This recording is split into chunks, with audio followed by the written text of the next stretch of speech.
Hello and welcome to another Retfurb video. Today we're looking at the Sony TA-1010 stereo amplifier from 1971. I've had this amplifier as part of my collection for a while now and it's a nice little vintage amp. It's in lovely condition overall and the wood looks great.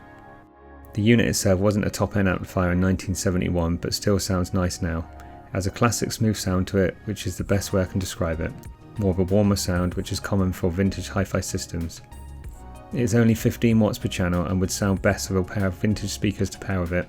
I've currently got this one connected to more modern Bowers & Wilkins 601 S3 speakers, which it does struggle with a bit. You have to crank it up a bit more to get the sound out of them. I haven't got much choice with speakers, so I've only got these and a pair of 601 S2s. So from that I can say I like the Bowers & Wilkins 601 speakers. The speaker connection terminals on the back of the amplifier are the older screw type. These are probably the thing I hate the most about the amplifier. They make screwing in the wires much more difficult than more modern units. The amplifier has various input connections on the back, including a couple of phono connections for turntables. I've actually currently got it connected to a digital Sony Walkman going through the aux input. This is my preferred way of listening to music. The amplifier is not overly big, so it's ideal for a smaller setup, especially where space is at a minimum. I personally think it looks great sat between the speakers and would look great with a turntable on top or the matching ST5600 receiver. Sony as a brand for audio equipment doesn't seem to get the appreciation it should. Now, not an audio specialist by any shape or form, but I really like the older Sony separate systems. I own a few different Sony systems still, but I've shrunk the collection down a bit. Well, I say that, but most of the time I end up selling one and seeing another to replace it. So going back to this amp, the overall build quality is nice. The switches and knobs all feel good to operate. They don't feel cheap like some newer plastic systems. The wood is really nice and gives it the classic look. The wood on this one has very minimal wear to it. Obviously these amplifiers are over 50 years old, so they are likely to have some issues present.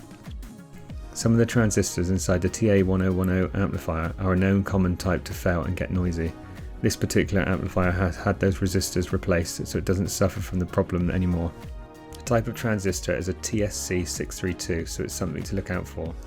They are pretty cheap to purchase replacement equivalent transistors, and if you can solder, they are easily swapped out. Other common issues for the old amplifiers are dirty switches and sliders, which can lead to scratchy noises when operated.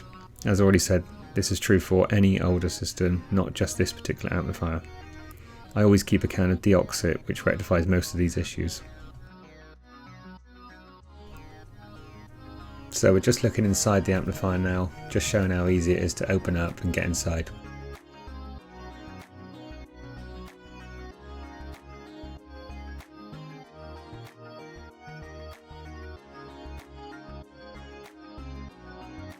So you can see that it's pretty basic inside, not too much going on, but this unit itself is actually quite a clean unit inside.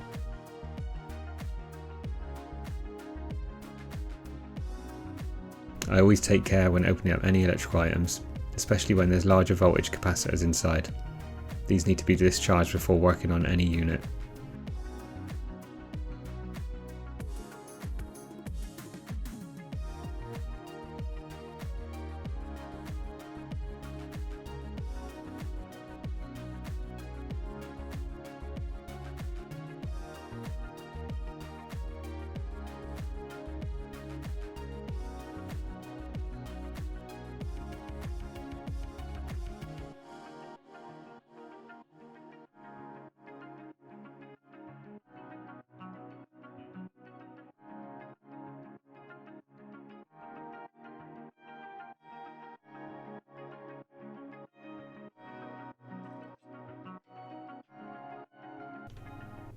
So now to put the unit back together, this is pretty quick, it's just 5 screws.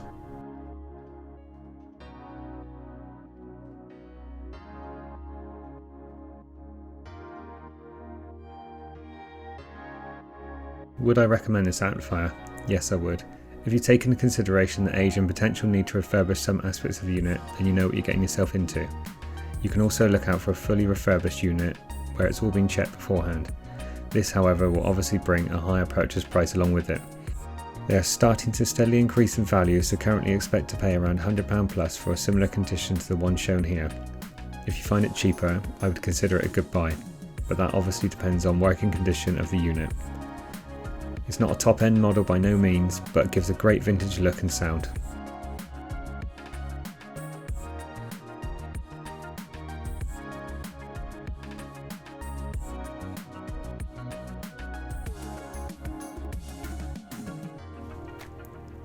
Now we're going to run the system just to show it in operation.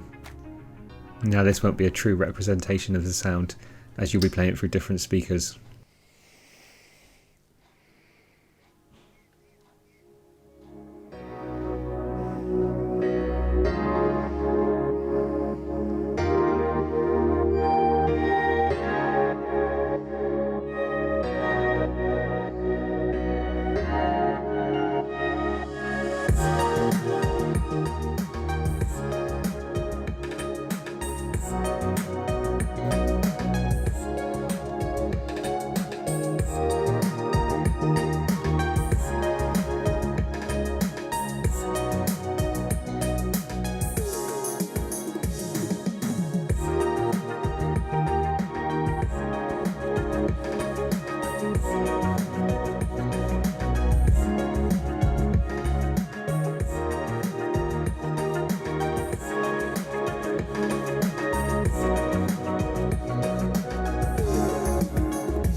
Thank you for taking the time to watch the video. Please like and subscribe, and we'll see you in the next one.